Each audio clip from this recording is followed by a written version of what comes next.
बिस्मिल्लाहिर्रहमानिर्रहीम। अस्सलामु अलैकुम वरहमतुल्लाहि वबरकातुहू। मोअज़्ज़िज़ हाज़रीन इकराम, बुज़ुर्गान कौम और मिल्लत, मेरी इज़्ज़तदार माँ और बहनों, गयूर नौजवान साथियों, शहनशीन पर तशरीफ़ फरमा मजलिस इत्तेहादुल मुस्लिमीन महाराष्ट्र के सदर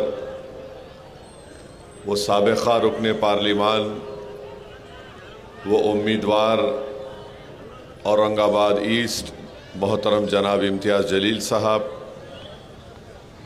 जनाब नासिर सिद्दीकी साहब जो मजलिस इत्तेहादुल मुस्लिमीन औरंगाबाद सेंट्रल के उम्मीदवार है, गुजरात से तशरीफ़ लाए मजलिस इत्तेहादुल मुस्लिमीन के सदर जनाब साबिर काबुलीवाला साहब, जनरल सेक्रेटरी मेरे छोटे भाई जनाब शकील समा साहब, दिल्ली के मजलिस इत्तेहादुल मुस्लिमीन के सदर मोहतरम जनाब जामाई शोएब जामाई साहब, शहनशीन बतशरीफ़ फरमा मुफ्ती अब्दुल सत्तार इशाती साहब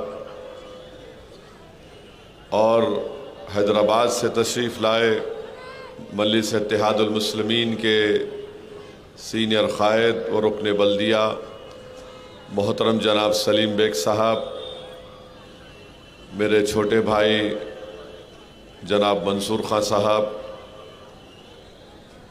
मेरे तमाम मजलिस के रुफ़क़ा, अज़ीज़ान मिल्लत इस्लामिया, औरंगाबाद के इस तारीख़ी शहर के तमाम ज़िम्मेदारान, मेरे अज़ीज़ दोस्तों और बुज़ुर्गों, अभी आप और हमने मोहतरम इम्तियाज़ जलील साहब की एक जज्बाती गुफ्तगू और तकरीर को सुना। मैं इम्तियाज़ जलील साहब के जज्बात की हम तमाम क़दर करते हैं और इम्तियाज़ जलील ने अपनी माँ को जो खोया उस गम का और उस तकलीफ़ का इजहार आज उन्होंने यहाँ पर किया। आप लोग शायद नहीं जानते कि इम्तियाज़ जलील बेहद बीमार हैं। उनके हाथ में अभी भी ग्लूकोस और दवाएं दी जा रही हैं, वो नीडल उनके हाथ में लगी भी है। हम तो सिर्फ यही दुआ कर सकते हैं कि जिन हजरात के माँ बाप जिंदा हैं, अल्लाह उनको सेहत से बख़ैद हयात रखे और जिनके माँ बाप इस दुनिया से चले गए, अल्लाह सुब्हाना व तआला उनकी मग़फ़रत करे, अल्लाह उनकी ख़बरों को कुशादा फरमा दे। और अज़ीज़ दोस्तों और बुज़ुर्गों, अल्लाह के रसूल सल्लल्लाहु अलैहि वसल्लम की हदीस शरीफ है कि एक इंसान के इस दुनिया से चले जाने के बाद उसको फ़ायदा पहुँचता है। साहबा इकराम ने पूछा कि दुनिया से चले जाने के बाद कैसे उस आदमी को फ़ायदा पहुंचता है जो इस दुनिया से चला गया, तो रसूलुल्लाह सल्लल्लाहु अलैहि वसल्लम ने फरमाया कि उसके नेक आमाल, ऐसे आमाल जिसके काम की शुरुआत करता है और उससे लोगों को, इंसानियत को फ़ायदा पहुंचता है। और दूसरा कहा कि नेक औलाद। और हमको हदीस शरीफ में ये भी तालीम दी गई कि कसरत से अपने मरहूम माँ बाप वालिदैन के लिए दुआ करते रहो, उनकी मग़फ़रत के लिए। मैं इम्तियाज़ जलील की वालदा को जानता था, बड़ी खुश मिजाज ख़ातून थी और बड़ा ही एक जज्बा रखती थी अपने ख़ानदान के गरीबों की मदद करने के लिए। अब जाहिर है हर एक को इस दुनिया से जाना है, कोई आप और हम यहाँ जिंदा रहने वाले नहीं हैं। नहीं मालूम अल्लाह की तरफ से कब बुलावा आ जाए। मगर मेरे अजीज़ दोस्तों और बुज़ुर्गों, मेरी इस बात से आप तमाम मुत्तफ़िक़ होंगे कि अगर आप एक 75 साल के ज़ईफ़ ख़ातून से या एक मर्द से पूछेंगे, बताओ तुम्हारी उम्र अगर 75 साल है तो तुम्हारी ज़िंदगी का सबसे गमगीन दिन कौन सा था, तो कहेगा कि जिस दिन मेरा बाप चला गया इस दुनिया से या मेरी माँ चली गई। तो ये गम ऐसा है कि आप और हम अपने ख़बर को लेकर जाते हैं। मगर मैं इम्तियाज़ जलील से कहूँगा कि अपने हिम्मत और अपने हौसले को बुलंद रखिए और आपके ऊपर एक ज़िम्मेदारी है कि आप ना सिर्फ मजलिस इत्तेहादुल मुस्लिमीन महाराष्ट्र के सदर हैं, बल्कि आपको अपनी माँ के अधूरे ख्वाबों को पूरा करना है। और मेरे अजीज़ दोस्तों और बुज़ुर्गों, मेरी आप तमाम से ये गुजारिश है कि ये जो विधानसभा के चुनाव हो रहे हैं, बहुत सी बातें हम सुन रहे हैं, बीजेपी की तरफ से बातें आ रही हैं। वज़ीर आज़म कह रहे हैं कि एक हैं तो सेफ हैं, योगी कह रहे हैं कि कटेंगे तो बटेंगे, फडणवीस कह रहे हैं, क्या क्या कह रहे हैं आप जानते हैं। मगर बुनियादी बात इस विधानसभा में यह है कि सबसे बड़ा मसला कीमतों का है। जो आज बुनियादी ज़रूरत की चीज़ें जिनकी कीमतें आसमान को छू रही हैं, उसका जिक्र नहीं किया जा रहा है। ख़वातीन महाराष्ट्र के महिलाओं की सेफ्टी के बारे में कोई बात नहीं कर रहा है। मराठा रिजर्वेशन के बारे में कोई बात नहीं हो रही है। कोई ये जिक्र नहीं कर रहा है कि मुस्लिम अक़लियत पर कितने हमले हुए, जिसमें हालिया हमला वो था जो 70 साल के बूढ़े को ट्रेन के डब्बे में उसको मारा और पीटा गया। मेरे अजीज़ दोस्तों और बुज़ुर्गों, हम वज़ीर आज़म को, फडणवीस को और शिंदे को बताना चाह रहे हैं कि ये जो ऐलान कर रहे हैं कि हम लाडली बहना में 1550 रुपये दे रहे हैं, मैं औरंगाबाद मार्केट का रेट नरेंद्र मोदी को, शिंदे को और फडणवीस को और अमित शाह को बता रहा हूं। अब रेट बोलेंगे तो वो समझेंगे कि हम मां से पार्टी से मेले को रेट दे के ला लिए। रेट ये है वजीर आजम, क्योंकि आप तो चाय बेचकर वजीर आजम बन गए।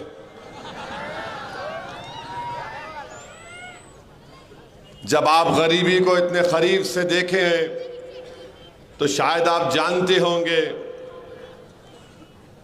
कि चावल आज वजीर आजम जब आप प्रधानमंत्री बने 30 रुपये में बिकता था, आज 72 रुपीस में आ गया। गेहूं आटा 20 रुपये था, 45 रुपये हो गया।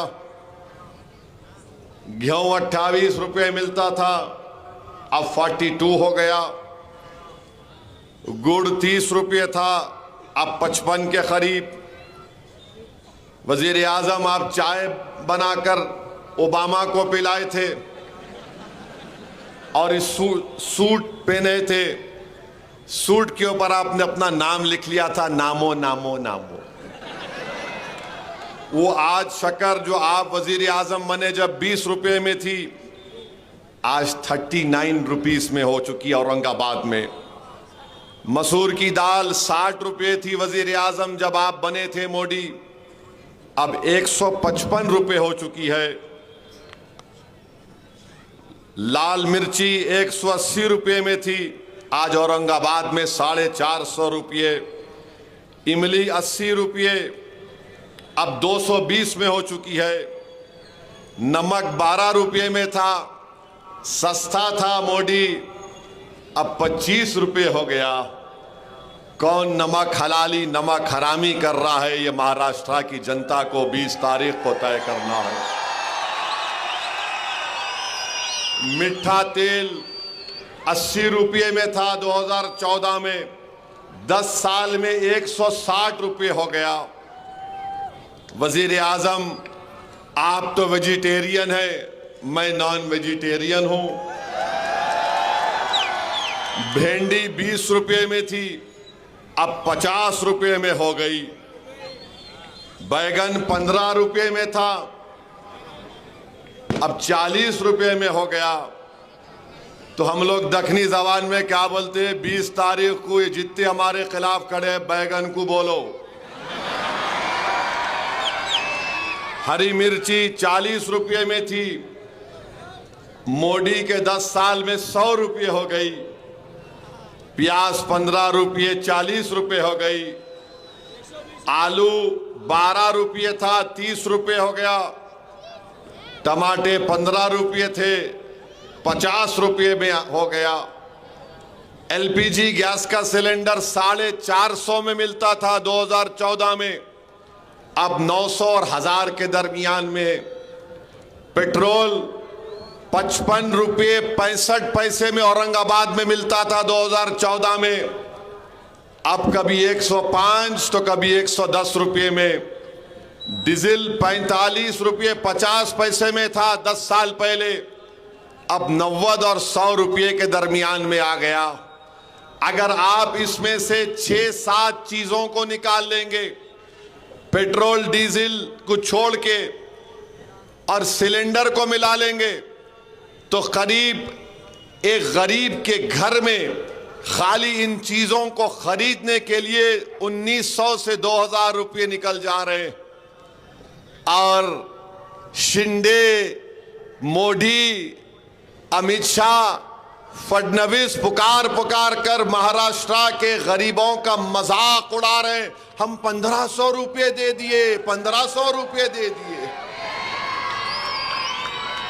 हम पूछना चाह रहे शिंदे से, फडणवीस से, मोदी से, अमित शाह से, चलो मैं भी देता हूं तुमको 1500 रुपये, तुम खाते क्या महीने में देखेंगे। चलो, गरीब की गुर्बत का मजाक उड़ा रही है बीजेपी। लाडली बहना एक 1500 रुपये डाल रहे, 1900 रुपये छीन ले रहे, इसको बोलते गुजरात स्कीम। इस पर कोई बात नहीं कर रहे, ये सावे भी नहीं बात कर रहे। तुम्हारे खिलाफ कौन है नासिर? ना जायसवाल बात कर रहे, हिंदू मुस्लिम हिंदू मुस्लिम। वो बच्चों को सुलाते थे ना, बच्चों ने जुज्जू जक्का मामू जक्का, सो जा प्यारे, जुज्जू जक्का मामू जक्का, सो जा प्यारे। हिंदू मुस्लिम बस उतना ही। ज्यादा बोले कि वो 1500 सदी में वो बादशाह था, उसके बारे में बोलो। अब मैं उसका जानशीन हूं, नहीं वो ऐसा हुआ था। अरे 2024 की बात करो, 2014 से 24 में तुमने चावल, गेहूं, जवारी, गुड़, शक्कर, मसूर की दाल, इमली, नमक, मीठा तेल, लाल मिर्ची का पाउडर, भिंडी, बैगन, ये सब आसमान को छू रहे। मगर इन्होंने क्या करे औरंगाबाद में आके, हम नाम बदल दिए।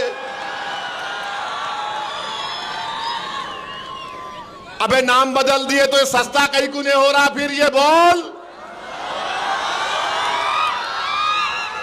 कुछ भी नहीं हो रहा। माने ये कर दिए, वो करे, क्या करे तुम? और 1500 रुपये दिए। शिंदे साहब आपके घर से नहीं दे रहे, ये महाराष्ट्र की जनता का पैसा है, किसी के बाप का खानदान का पैसा नहीं है। और आज मैं यहां से महाराष्ट्र के गरीबों को पैगाम दे रहा हूं, 1500 रुपये अगर मिले, 3000 भी मिले, लो इस्तेमाल करो, मगर जब 20 तारीख को गए जाएंगे तो पतंग के निशान पर बटन दबा दो आप इंशाअल्लाह ताला। औरंगाबाद में 6 दिन में एक मर्तबा पानी, 8 दिन में एक मर्तबा पानी, पानी पानी को तरसा दिए। रोड नहीं है, मोरी नहीं है, काम नहीं होता। यहां पर औरंगाबाद के लिए टेक्सटाइल पार्क मंजूर हुआ, 2023 में अमरावती को लेकर चले गए। इस डिवीजन में 2026 के 6 महीने में 250 किसान खुदकशी कर लिए, मगर मोदी की जबान पे कुछ नहीं आता। और फिर बोलते मोदी है तो मुमकिन है। मैं गरीब परिवार से आया, मैं चाय बेचकर आया। अरे तुम क्या क्या बोलते, ये तो बताओ फिर ये महंगाई के लिए क्या कर रहे हो? तो बोले हमारे को जिता दो, हम 1500 की जगह 2000 कर देते। अरे तमाशा है, हारून का खजाना निकला क्या महाराष्ट्र में बांटते जाएंगे? सो मेरे भाई इस पर कोई बात नहीं करते। अब आपको बता रहा हूं, महाराष्ट्र में पूरा लिख के लाया।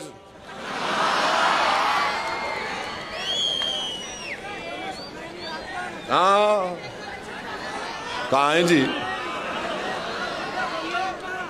महाराष्ट्र में नहीं, फोन में है, फोन में सब है, सबका भी है, उनका भी है, उन पे भी बोलता हूं। हाँ, पूरे हर डॉक्टर का इलाज हकीम करता है ये। हाँ,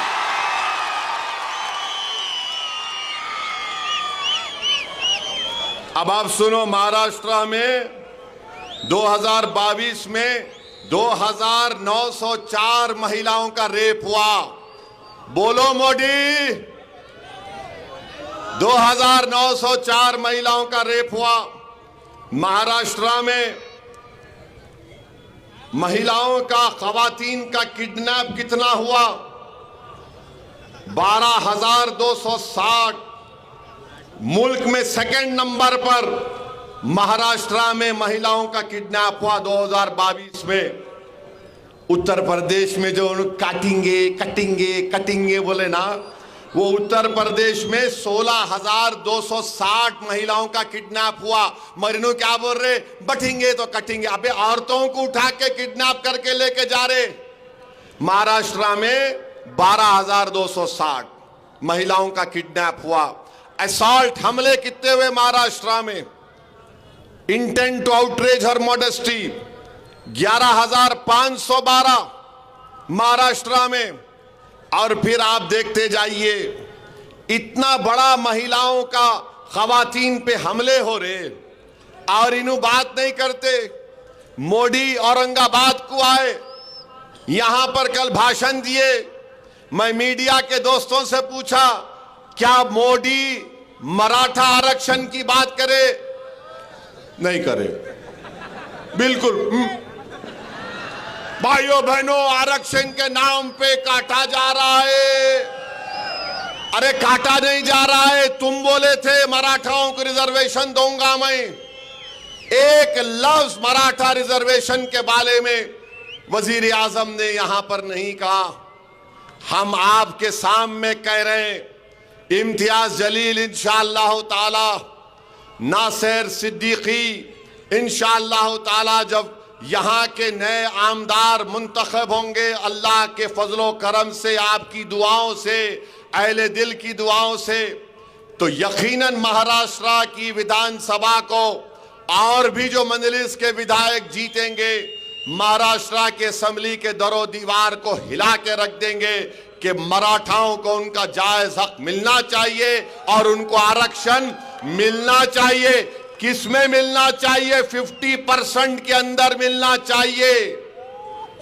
ये मैं बात कह रहा हूं। आज तो इम्तियाज जलील साहब एफिडेविट भी बना ली है और उसको जरांगे पाटिल को भिजाएंगे। ये मजलिस-ए इत्तेहादुल मुस्लिमीन का कमिटमेंट है। मेरे अजीज दोस्तों और बुजुर्गों, मैं एक और बात आपके सामने अर्ज करना चाह रहा हूं। इस मुक़द्दस शहर में आपने मजलिस-ए इत्तेहादुल मुस्लिमीन को मजबूत किया, आपने इसकी बुनियादों को डाला, आपने एक आलीशान इत्तेहाद और सियासी शऊर, अपनी ताकत की एक इमारत को तामीर करना आपने यहां पर शुरू किया। मेरी आपसे गुजारिश ये है कि आप अपनी इस इमारत को गिरने मत दीजिए, आप अपनी इस इमारत के काम को मुकम्मल करिए।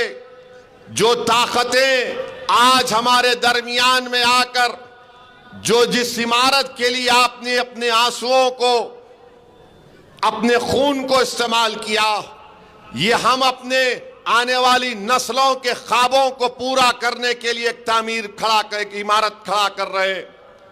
आज जो ताकतें आकर मजलिस के इस बढ़ते हुए कदमों को रोकना चाहते हैं, मैं आपको उनसे बाखबर कर रहा हूं। पार्लियामेंट का इलेक्शन आया, पूरे महाराष्ट्र में 48 लोकसभा की सीटें एक अल्पसंख्यक समाज का मुसलमान 20 साल के बाद 2019 में जीता। तो ये नाम निहाद सेकुलर पार्टी, ये खुलम खुला जो फिरका परस्ती बीजेपी, आरएसएस और शिंदे करते हैं, ये सब मिल गए और मिलकर बोले कि कोई भी कहां पर जीतता उसकी परवाह नहीं, मगर औरंगाबाद से इम्तियाज जलील को कामयाब होने नहीं देंगे। और हुआ वही, ये सब मिलकर एक होकर इम्तियाज जलील की कामयाबी को रोक दिए।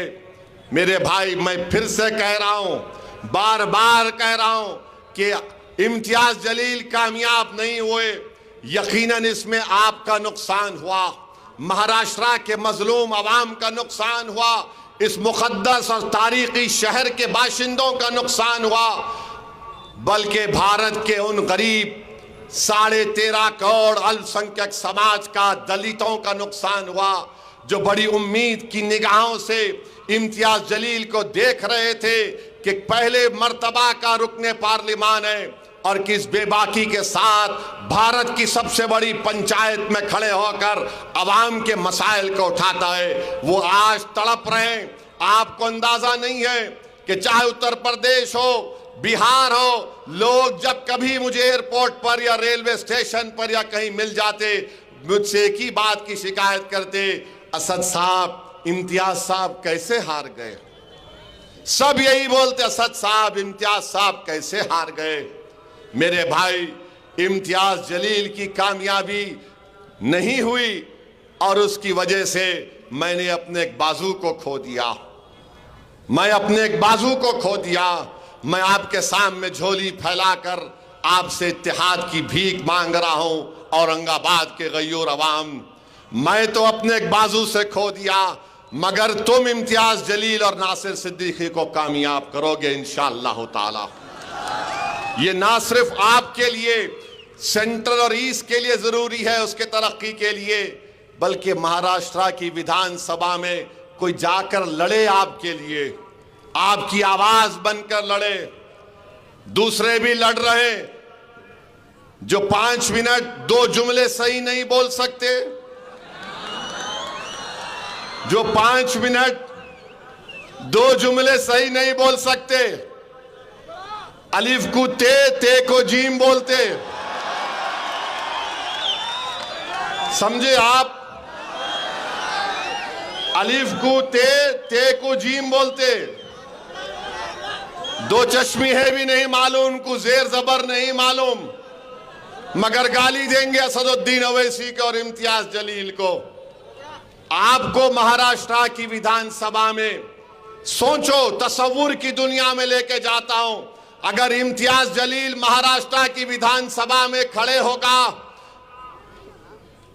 सोचो आप, कोई खड़े होकर अगर कोई बदतमीजी करेगा तो कौन उसका दलीलों के साथ जवाब देगा। किस में इतनी काबिलियत है, कौन मुदल्लिल तरीके से हुकूमत को अपने दलाइल से झुका देगा, तो वो इम्तियाज जलील और नासिर सिद्दीकी होंगे इंशाअल्लाह ताला। ये जो लड़ रहे हैं ना, जीतने के लिए नहीं लड़ रहे हैं, हराने के लिए लड़ रहे हैं। अच्छा, ये क्या महाविकास अघाड़ी है? ये क्या महाविकास अघाड़ी है? ईस्ट से कांग्रेस लड़ रही है, समाजवादी पार्टी भी अघाड़ी का हिस्सा है, मगर उनका कैंडिडेट यहां पर है। मालेगांव में उनका कैंडिडेट है, कांग्रेस का भी है। धूलिया में फारूक शाह के खिलाफ समाजवादी भी है और उद्धव ठाकरे का भी कैंडिडेट है। ये क्या प्लानिंग क्या है? वही प्लानिंग जो पार्लियामेंट में किए थे कि पूरे मिलके इसको हरा देंगे, मजलिस को हरा देंगे। जीतना इनका मकसद नहीं है मेरे भाई, हराना इनका मकसद है। अगर आप मजलिस के हक में वोट देंगे तो आप अपनी क़यादत को मजबूत करेंगे, आपको अपनी सियासी क़यादत को मजबूत करना है। और याद रखिए, अगर सियासी क़यादत नहीं होगी, हम अपने मसाइल को हल नहीं करवा सकते। महाराष्ट्र में आपने शुरुआत की, आपने बताया दुनिया को कि सरजमीन हैदराबाद के आगे भी, उसके बाहर भी हम औरंगाबाद की आवाम ने अपनी सियासी क़यादत को बनाने का काम शुरू कर दिया। इसीलिए तमाम के तमाम तकलीफ में आ गए। आज आप बताइए क्या वजह से मजलिस की मुखालिफत हो रही है? क्यों तुम मुखालिफत कर रहे हो? मकसद एक ही है, अगर ये दो जीत जाएंगे तो महाराष्ट्र के 288 की असेंबली पर हावी हो जाएंगे। इनको मालूम कि अगर ये मजलिस के नुमाइंदे जीत कर महाराष्ट्र की विधानसभा में जाएंगे तो सेटिंग नहीं होगी, फिक्सिंग नहीं होगी। ये इम्तियाज जलील और मजलिस की दुश्मनी की वजह यह भी है क्योंकि आपने पूरी दुनिया में एक मुनफरिद मुकाम पैदा किया। एक नापाक शख्स ने रहमतुल आलमीन सल्लल्लाहु अलैहि वसल्लम की शान में गुस्ताखी करने की कोशिश की तो महाराष्ट्र से कहीं एहतजाज की आवाज नहीं उठी। अगर आवाज उठी तो औरंगाबाद से उठी। औरंगाबाद के एक एक फर्द को सलाम, औरंगाबाद के गयूर उलमाओं को सलाम, औरंगाबाद के उन माओं को सलाम जिन्होंने ऐसे जियालों को पैदा किया, जिसने भारत को बता दिया कि अगर कोई कमली वाले पर बकवास बकेगा तो हम अपनी गुलामी का सबूत देंगे। और आपने एहतजाज का परचम बुलंद किया। दुनिया हैरान थी, बीजेपी परेशान थी, आरएसएस डर गई।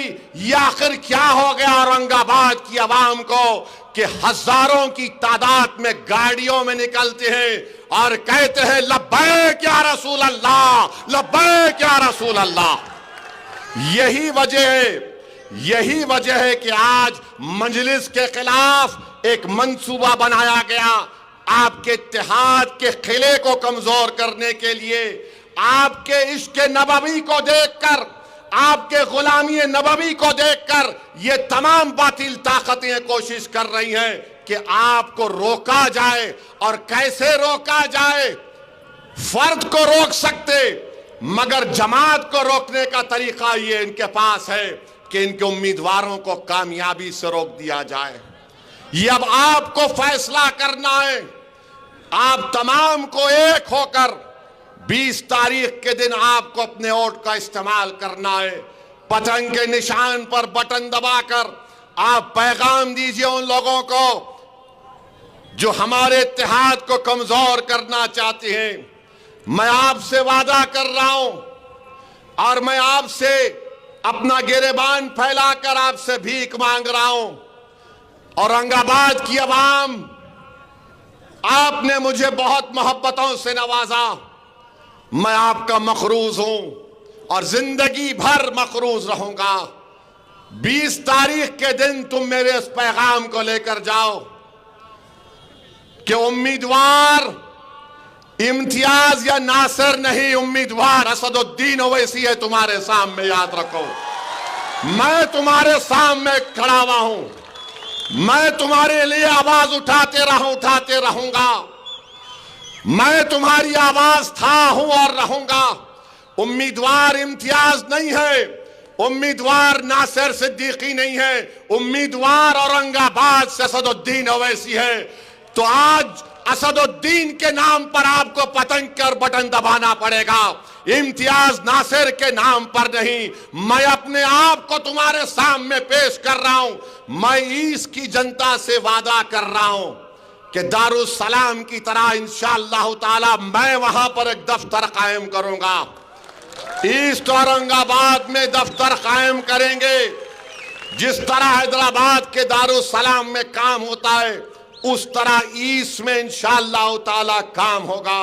मैं आपसे वादा कर रहा हूं कि अस्पताल बनाना मेरी एक नीयत भी और ख्वाब भी है, मगर इंशाअल्लाह ताला मैं आपसे वादा कर रहा हूं ईस्ट औरंगाबाद की जनता से कि साल में कम से कम 5 से 6 मरतबा इंशाअल्लाह ओवैसी हॉस्पिटल के पूरे हर शोबे के डॉक्टरों को लाकर 2 दिन का मेडिकल कैंप साल में 6 मरतबा ईस्ट के उन तमाम स्लम इलाकों में मैं लगाऊंगा। हिंदू मुसलमान दलित नहीं देखेंगे। तीसरा, मैं आपसे वादा कर रहा हूं और यहां पर मंजलिस के कॉरपोरेटरों से कह रहा हूं, अगर कोई आराम से अपने तकिए पर बैठ के सो रहा है कि नहीं मैं ही लड़ूंगा, नहीं प्यारे, दौड़ना पड़ेगा, मेहनत करना पड़ेगा। अगर तुम जमात के लिए कामयाब करोगे नासिर को, इम्तियाज को, अब जबकि मैं खुद अपने आप को पेश कर दिया हूं, तो तमाम कॉरपोरेटर से कह रहा हूं तुम मेहनत करो। तुम्हारे को ये अवाम मुझसे आकर कहेगी कि साहब इसको टिकट दो, अगर आप मेहनत नहीं करेंगे तो मैं माजरत चाहता हूं, शिकायत का मौका आप मत दो। मैं इन कॉरपोरेटर से भी कह रहा हूं भागो, दौड़ो, क्योंकि अगर आपको कॉरपोरेटर बनना है और जिस किसी को भी बनना है, आप मेहनत करो, इंशाअल्लाह ताला जरूर अल्लाह उसका अजर आपको देगा। चौथी बात मैं आपको बता रहा हूं कि हमारी कोशिश होगी कि यहां पर ये मासूम बच्चे जो हैं, खवातीन जो हैं, उनके लिए एक ट्रेनिंग सेंटर खास तौर से बनाया जाएगा, जहां पर उनको अच्छी अच्छी चीजें सिखाने की हम कोशिश करेंगे। ये 4-5 चीजों का मैं ऐलान कर रहा हूं, मगर 20 तारीख को आप याद रखो कि अब आपके सामने इम्तियाज का चेहरा नहीं, आपके सामने नासिर का चेहरा नहीं, आपके सामने असदुद्दीन है। असदुद्दीन के नाम पे आपको वोट देना है। आप लाज रख लो इस जमात की। मेरे भाई, आप बताओ, जिसको 2-2 मरतबा टिकट हमने दिया, आज वो शख्स कहता है कि मंजलिस ऐसी है, मंजलिस वैसी है। अरे मैं तुमसे कह रहा हूं, अंजुमन इशाअत तालीम की बुनियाद औरंगाबाद के दानिश्वर इज्जतदार लोगों ने रखी थी। जरा इस पर भी गौर कर लो। तुम्हारे इदारों में जो गरीब टीचरों का इस्तेसाल हो रहा है, जरा रोक लो उसको। और तीसरी बात, जो सावे से तुमको गुलाब जामुन, लड्डू, नान खलिया वेजिटेरियन भी आ रहा, तो बाज हमारे नौजवान गपागप ले रहे हैं, लो, मगर 20 तारीख को आसमानों पर पतंगी पिलाना मेरे भाई, पतंगी पिलाना। अरे ये कोई आकर मुझे कह दिया मैं 70 साल का हो गया, मेरे को 1 मरतबा टिकट दे दो। मैं बोला भाई ये कौन सा नया कानून है कि 70 साल का हो गए दे दो? तो कल एक बच्चा बोलेगा मैं 25 साल का हुआ, जवान हुआ, दे दो। सवाल इसका है कि आपको 2 मरतबा दिया गया था। मैं यकीनन सोच रहा था, मगर आपने वर्किंग प्रेसिडेंट होते हुए आपने अपने रियासत के सदर की तौहीन की। आपने क्या क्या बक दिया, अनाब शनाब आपने बक दिया। मैं तहकीक किया पार्लियामेंट के इलेक्शन में किस इदारे के टीचरों को कहा गया था कि इम्तियाज को वोट मत दो। मेरे भाई, अब आप बताइए, कोई भी जमात ऑर्गेनाइजेशन में कोई ऐसा काम हो सकता है क्या? किसी शायर ने अच्छा कहा था, हमको उनसे थी कब उम्मीद वफा जो नहीं जानते वफा क्या है। मैं यकीनन उलमाए कराम की इज्जत करता था और करता रहूंगा। इख्तलाफ राय है और रहेगा, इसमें कोई दो राय नहीं है। मगर मेरे भाई, ये हमारे उलेमा हैं, ये अंबिया के वारिसीन हैं। हम इख्तलाफ इनसे कर सकते हैं, मगर इनकी तौहीन हम अपनी जबान या अपने लिखत से नहीं करना चाहिए, बिल्कुल नहीं करना चाहिए। इख्तलाफ करो, बोलो कि हमको आपके फैसले को हम नहीं मानते और पतंग के निशान पर बटन दबाएंगे इंशाअल्लाह ताला। इख्तलाफ हो सकता है, मगर किसी की बेइज्जती नहीं कर सकते। ये आज भी हमारे उलेमा हैं, कल भी रहेंगे। ये अंबिया के वारिसीन हैं, इनकी इज्जत करना। इख्तलाफ राय जरूरी है, जमहूरियत है, इसमें कोई वो बात नहीं है। और आप जानते हैं कि मुफ्ती अब्दुल सत्तार साहब बैठे हुए, NIA का वाकया हुआ और जब NIA आई थी तो हमारे मौलाना इम्तियाज जलील के साहब के घर पे चले गए। इम्तियाज जलील और नासिर सिद्दीकी और हमारे मुतालिका कॉरपोरेटर ने मुफ्ती अब्दुल सत्तार साहब का बड़ा साथ दिया। मेरे अजीज दोस्तों और बुजुर्गों, मैं इतना ही कहना चाह रहा हूं कि अपनी क़ियादत को मजबूत करो। कितना टाइम हो? नहीं, 7 मिनट है, 7 मिनट बहुत है। पार्लियामेंट में इम्तियाज साहब को पूछो आप, 4 मिनट में पूरों की हम टाइम कच्ची कर देते यहां से लेके वहां तक। और एक बात याद रखिए, ये अतुल सावे जो है अब एक प्रोग्राम बना रहे, मैं टूरिज्म पे लेके जाता हूं तुम्हारे को। कौन चलता दरगाह को, कौन चलता यहाँ पे, सुना के 3-4 हजार लोगों का प्रोग्राम बना रहे। मेरे भाई, आप हरगिज उसके इस ऑफर को कबूल मत करिए, हरगिज मत करिए। अगर आप जाएंगे, उसका मकसद एक ही है कि 20 तारीख को आप अपना वोट ना डालें, तो आप एहतियात करिए। टूरिज्म का बहुत वक्त है। इंशाअल्लाह ताला मैं औरंगाबाद आऊंगा, आप और हम मिलकर खुलदाबाद जाएंगे, दौलताबाद जाएंगे, और वो मकबरे को भी देखना है मेरे को। अब नहीं मालूम, वहां गया तो फिर मीडिया बोलेंगी कहां गए, कहां गए, कहां गए, किधर गए, किसके पास गए। मगर ये इनकी साजिश है। तो आपसे गुजारिश है कि डरने और घबराने की जरूरत नहीं है। मेरी आपसे यही फिर से इल्तिजा कर रहा हूं, अपने वोटों का सही इस्तेमाल करिए। ये जो नादान लोग हैं, अरे ये समाजवादी का उनका अध्यक्ष है, वो बोल रहा है कि मुस्लिम अक़लियत को नेता की जरूरत नहीं है। जो मुस्लिम अक़लियत अपने नेता की बात करेगा उसको पाकिस्तान जाना है। अबे तू जा पाकिस्तान को, जाके मिल उससे। हमको बोल रहा पाकिस्तान चले जाओ। अरे समाजवादी वाले बोलते तू पाकिस्तान चले जा, ये बीजेपी वाले बोलते तू वहां चले जा। अरे बाबा, तुमला क्या बांट ली है? तू पाकिस्तान चले जा। नहीं जाते, क्या करता तू बोल? नहीं जाते, क्या उखाड़ता बोल? अब यहां सरजमीन में पैदा हुए, तुम्हारे आंखों में आंखें डालकर मोदी से मुकाबला कर रहे हैं जमहूरी तरीके से। तुम क्या कर सकते? गोली चला सकते, ना चलाओ गोली। मैं मरने तैयार हूं, मुझ पर कई हमले हो चुके हैं, मगर याद रखो औरंगाबाद की आवाम, मैं तुमको जज्बात में लाने के लिए नहीं कह रहा हूं। मेरी नीयत यही है कि जब मैं इस दुनिया से चले जाऊं, मेरा जिस्म तुम्हारी सरजमीन में अंदर चला जाए। बस मेरी एक ही ख्वाहिश है, मुझे औरंगाबाद से इतनी मोहब्बत है। अल्लाह जानता है मुझे औरंगाबाद से कितनी मोहब्बत है। अल्लाह ही जानता है कि मैं जो कुछ अल्फाज बोल रहा हूं वो पूरी जिम्मेदारी के साथ बोल रहा हूं। बल्कि मैंने अपने अफराद खानदान के सामने भी ये बात रखा तो मेरे अफराद खानदान के लोग बहुत नाराज हुए। क्या बक रहे हो, दीवानी बात मत करो। मेरे घर वालों तक बोल दिया मैं कि मेरी नीयत यह है कि मैं अगर वतन अजीज में अल्लाह मुझे अपने पास बुला लेता है तो मुझे औरंगाबाद की एक छोटी सी जमीन में किसी पर जगह में दफना दो। बस मेरी नीयत यही है। मैं आपसे इतना मोहब्बत करता हूं। 20 तारीख को ये दोनों उम्मीदवार नहीं है, ये आपका भाई उम्मीदवार है, ये आपका बेटा उम्मीदवार है।